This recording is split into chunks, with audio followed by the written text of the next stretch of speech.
Представитель Украины на слушании в Гааге Елена Зеркаль потребовала разрешить Украине ввести добычу газа в акватории Черного моря.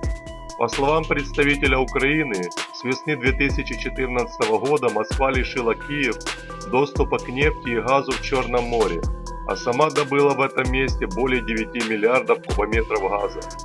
Наше правительство развивает внутреннюю добычу газа, пытается обеспечить энергетическую самостоятельность Украины. Требуемый для этого объем природного газа от 4 до 5 миллиардов кубов в год мог бы быть покрыт нашими ресурсами в акватории Черного моря, которую захватила Россия, заявила Елена Зеркаль. Если вы думаете, что это заявление уместно в Гааге, нажмите лайк. Если же нет, нажмите дизлайк. Спасибо, что подписались на канал и посмотрели ролик до конца.